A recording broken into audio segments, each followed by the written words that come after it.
Le fait est indéniable. Partout où la croix a été proclamée fidèlement, en un langage clair et net, elle a apporté aux uns un renouveau de vie et d'espérance, mais elle s'est présentée aux autres invariablement comme une cause de trouble. Elle n'a jamais fait son apparition nulle part sans susciter de l'opposition. Au premier siècle, elle fut une pierre d'achoppement pour les Juifs, pour les Grecs, une absurdité. Il en a été de même au cours de tous les siècles subséquents.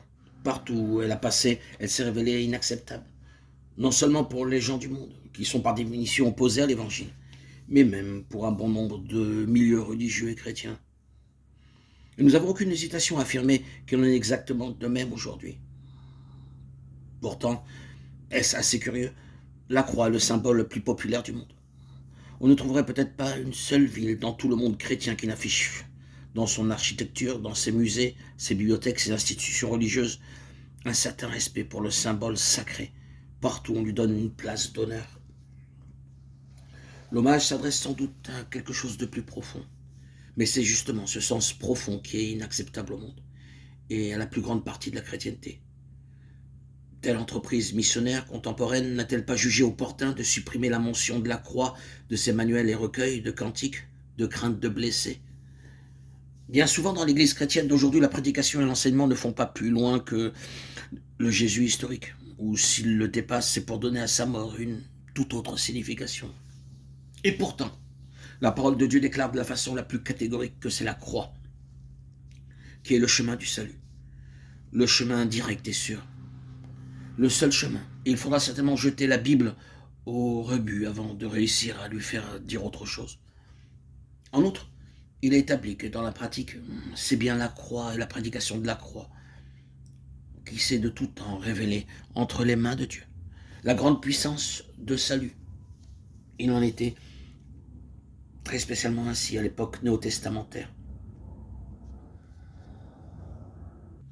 Et plus tard, les grands mouvements religieux que nous associons au nom de Luther, de Wesley, de Zinzendorf, de Moody, de Finney, de Spurgeon, pour ne citer que cela, se rattachent tous à quelques aspects particuliers de l'œuvre de la croix retrouvés ou remis en lumière par tel ou tel de ces grands hommes de Dieu.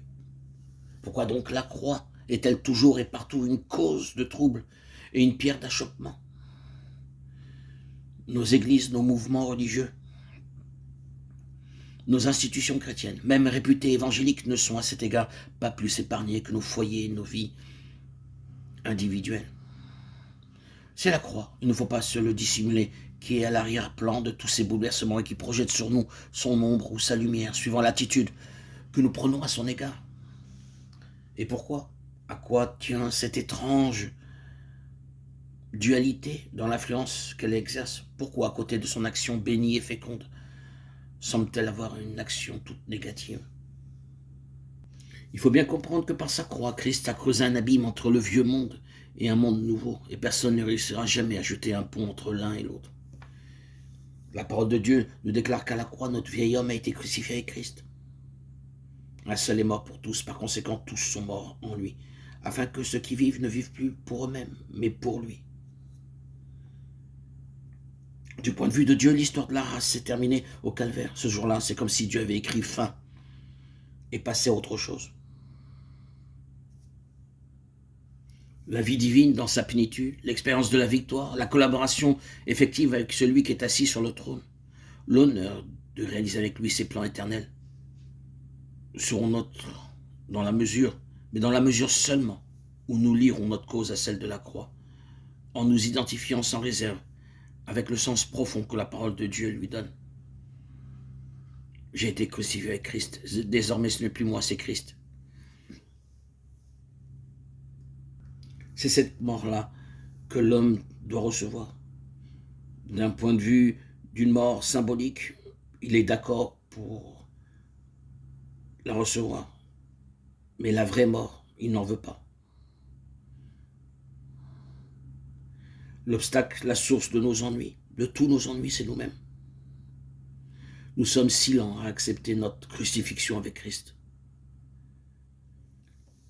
Et c'est le seul moyen, pourtant, d'assurer à notre vie une expression dans celle de Christ. être à l'image, à la ressemblance de Christ, vivre par Christ, rayonner de Christ. Ils l'ont vaincu à cause du sang de l'agneau et à cause de la parole de leur témoignage. Et ils n'ont pas aimé leur vie, mais ils l'ont exposée à la mort. Voilà la clé. Voilà la raison pour laquelle beaucoup d'entre nous, ne nous le cachons pas, reçoivent la croix de manière symbolique et non pas d'une manière vraie, authentique. Être crucifié avec Christ, c'est vivre avec Christ. C'est laisser Christ s'établir en nous. Être notre socle. C'est s'abandonner à Christ qui est mort pour nous. Et ainsi mourir, non symboliquement, mais mourir en lui laissant toute la place. Et ne faisant que sa sainte volonté, en discernant ce qui est de lui et ce qui est du diable. Cela, si nous nous abandonnons à Christ, si nous crucifions notre chair, Christ, une fois établi en nous, pourra nous faire saisir, comprendre, intégrer ce qui est de lui et ce qui est de Satan. J'étais crucifié avec Christ. Désormais, ce n'est plus moi qui vis, c'est Christ. Galates 2:20.